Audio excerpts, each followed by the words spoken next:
All right, everybody, we're back in the train room again. So here's our first double module that is constructed. The track is now glued down and drying.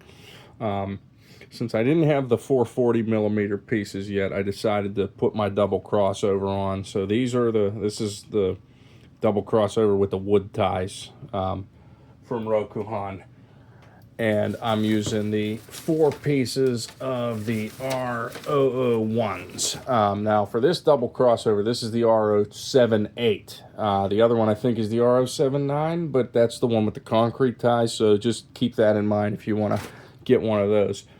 So 5 pieces of track basically. I did have to drill a hole down through the bottom to run the power for the double crossover out, and I swapped out the controllers on the bigger layout so we could bring our Rokuhan R003 over for the T-Trak layout, since we are going to need switch controls.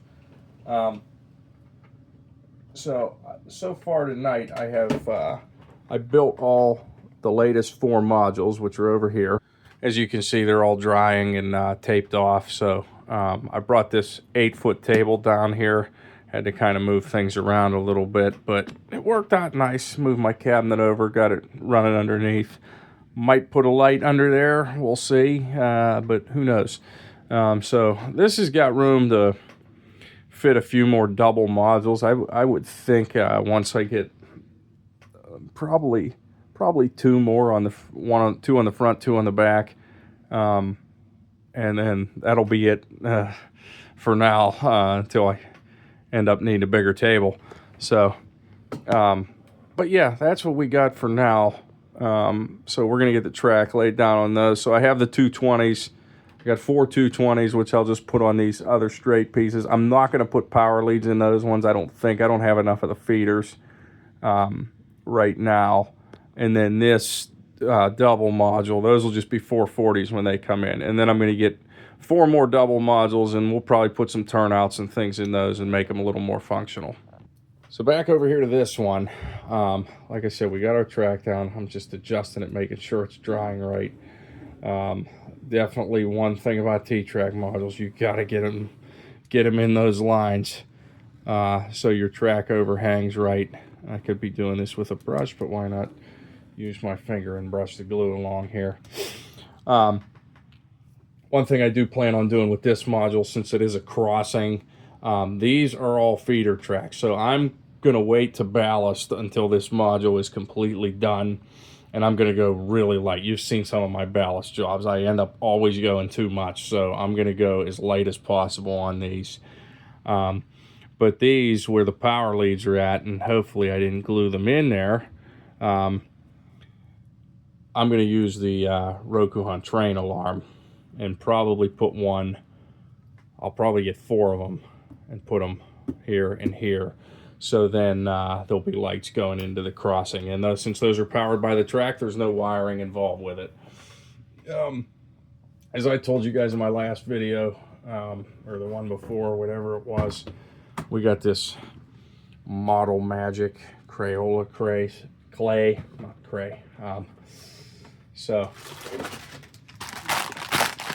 came with 4 bags of this. I don't know how many I'll use with this. Probably at least 2, I'm predicting. So I'm gonna I may, depending on how much is actually in here, it's only 8 ounces as you can see, but like once you actually can see how it's spread out, I may use some purple foam underneath and just use this Model Magic like I would Cellu clay, which is also good too, but I'm going to give this a whirl because I think it makes less of a mess, and then we'll just paint over it.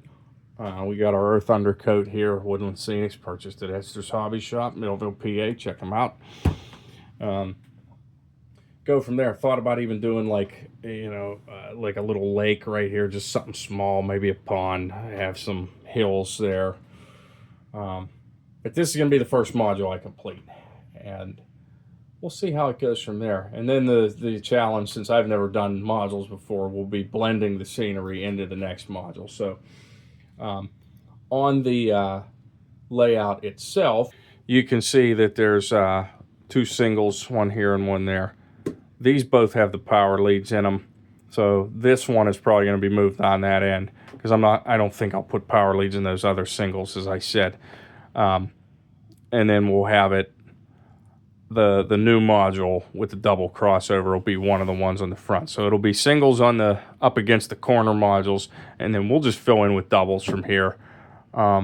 Eventually, I'd like to make like an L with this. When I move the train room around, maybe get another table in here and do like an L-shaped. So there's that. But yeah, this is kind of where we're at for now. I'll be anxious to get the track glued down on some of these other modules and see how it all runs together. So back to this one in particular, we got all our scenery ready to go, and we'll see how long it takes this track to dry tonight, and maybe we can actually get it painted. We'll see. So, but definitely good things with modules here.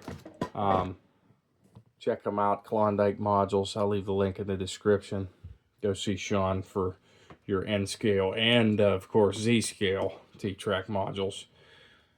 And yeah, this is a lot of fun. I'm really liking this whole idea, and why I've never done this before until now, I don't know, but no time like the present to start doing a new layout, especially in Z scale. And going to be running a lot of American Z line around this, and with the upcoming releases that we have coming out, going to be a good fit for all of them. So that's all I got for you tonight. Hopefully this module's a little further along next time, and we can go over that. But yeah, thanks for watching. Like and subscribe. Check us out at uszscale.com, and we'll see you in the next one. Thank you guys. Bye.